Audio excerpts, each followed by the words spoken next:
7:17 amigos, geopolítica, política internacional.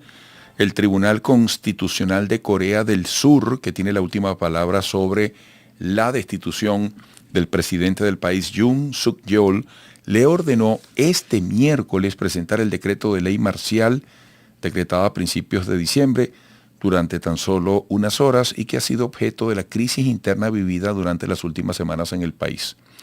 La Corte, que cuenta con un plazo de 180 días desde la destitución para decidir si avala o no la medida adoptada por el Parlamento y llevar al país a la convocatoria de elecciones, pidió también al presidente entregar los documentos que reflejan lo abordado durante las dos reuniones del gabinete que tuvieron lugar antes y después de que la ley fuera anunciada. Lee Jin, portavoz de la Corte, indicó que la presidencia tiene hasta este jueves para enviar el decreto a medida que el tribunal recaba información sobre el proceso de destitución y lo sucedido aquel día. Bueno, desde Uruguay agradecemos a Valentina Starkovich, internacionalista uruguaya, candidata a magíster en ciencia política de la Universidad Torcuato Di Tella en Argentina, por su disposición a apoyarnos con su análisis. Valentina, muchísimas gracias. Buenos días desde Caracas. Muy buenos días, Eduardo. Encantada de poder estar conversando contigo. Bueno, a primera vista, este escenario luce complejo. ¿Tú cómo lo describirías para ayudarnos a entrar en contexto? Bueno, es un escenario complejo, pero al mismo tiempo, parece ser que las cuestiones están bastante... hay bastantes antecedentes en el caso coreano de destitución, o al menos de cómo la Asamblea General y estos tribunales constitucionales operan, en definitiva, para cuando, por decirlo de alguna forma, se detenta demasiado el poder por parte de un presidente, prefieren, desplazarlo y en efecto poder continuar, por decirlo de alguna forma, tratar de quitarlo de ese lugar y juzgarlo por lo que sucede. Es un escenario muy complejo porque es un escenario obviamente que tiene que seguir determinados pasos. Destituir un presidente, como es lo que está sucediendo, más allá de que él decreta esta ley, el presidente decreta este intento de ley marcial, que está puesto para casos muy determinados dentro de la Constitución, tiene consecuencias severas. Pero ya en el año 2017 tuvieron una primera suspensión presidencial, que acabó en efecto en una destitución. Entonces, tienen bastante confianza en esa cuestión, de cómo opera la Asamblea cuando dicta, es el máximo órgano, y a su vez, los tribunales constitucionales.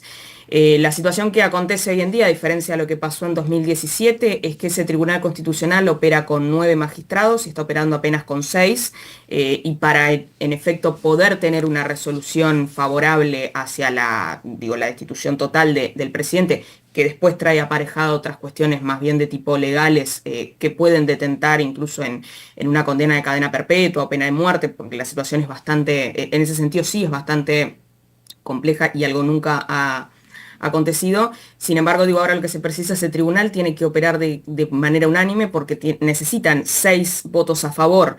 Al estar operando de 6 de 9, la resolución tiene que ser unánime y no da tampoco el tiempo, o se espera así quizás, de que en este tiempo esos 3 magistrados que no están dispuestos, más que nada han sido por cuestiones de jubilaciones y que no se ha podido reponer, intenten, ponerlos de nuevo en órbita para tener una discusión un poco más, por decirlo, un poco más justa, en el sentido de que tener, no es lo mismo estar operando, que necesitar tener una cuestión unánime, que poder tener quizás gente que no está a favor y que pone otra resolución. Sin embargo, está todo dado porque la propia cúpula de este partido, por decirlo de forma conservador, no tanto ultraderecha, no me atrevería a ser una ultraderecha, pero el Poder Popular es un partido muy vinculado hacia el conservadurismo, está per se también sufriendo su propia crisis institucional derivada de la cuestión de toda esta acusación del presidente. Entonces, claro, se abren ahí varios frentes y después la cuestión de quién lo podría suceder, porque se abre obviamente una cuestión hacia que la centroizquierda vuelva al poder, porque eso es una cuestión, también cuando ganan estas elecciones en el año 2022, se gana apenas por un 1%.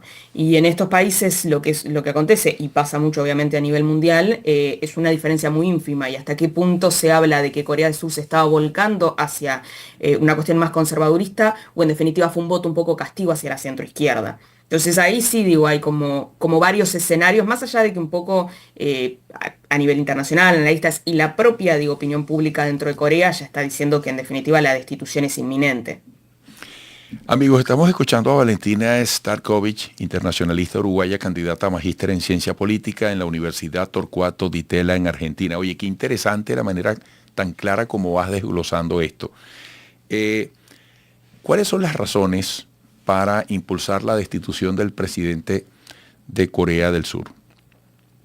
Bueno, en definitiva, lo que uno habla, digo, es la ley, hay que un poco entender en términos constitucionales qué significa una ley marcial. Una ley marcial es algo que está dispuesto para casos muy especiales, y eso mismo es un precepto constitucional que tiene Corea del Sur para cuando se está hablando como de una posibilidad de guerra o en definitiva, digo, un ataque más que nada, digo, contra las instituciones, en específico esta asamblea, que básicamente es su poder legislativo.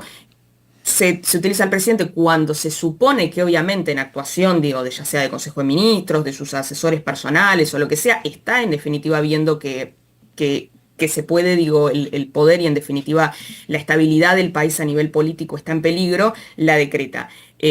Hacía muchísimo tiempo que no se había, digo, creo que si no me equivoco en los años 80 fue la única vez que se intentó, además ellos venían, digo, de un intento de democratización por aquel entonces. Entonces, claro, llamarlo fue por, digo, lo que uno piensa es por qué lo hace.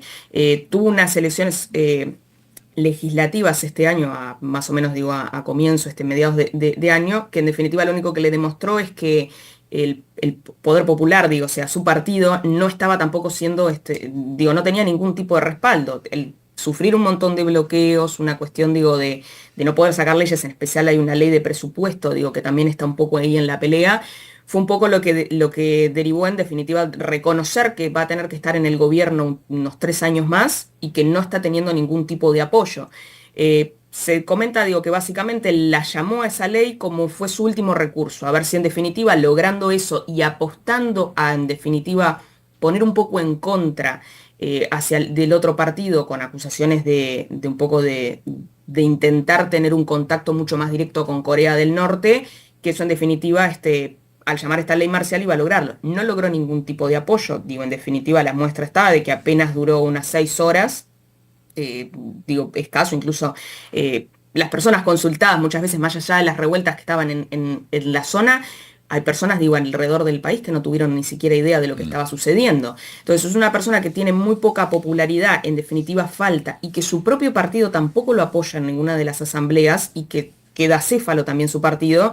Lo que está hablando, digo, es que no tiene ningún tipo de apoyo y que fue una decisión sin fundamento y que en definitiva también, digo, o sea, de un país que uno está acostumbrado en esa región a verlo como quizás un faro de democracia, no está tan seguro.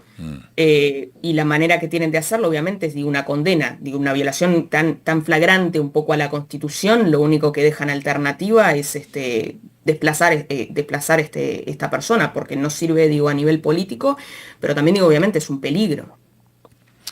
Bueno, Valentina, qué interesante tu aporte, lo agradecemos muchísimo, te deseamos lo mejor en Navidad y Año Nuevo y que podamos seguir conversando. Un gran abrazo. Igualmente, Eduardo, la verdad que ha sido un gusto y estamos por supuesto en contacto y a la orden para cualquier otro tipo de análisis que podemos hacer en conjunto. Gracias, gracias. Valentina Starkovich, internacionalista uruguaya, candidata a magíster en ciencia política, Universidad Torcuato Di Tella, en Argentina. Volveremos.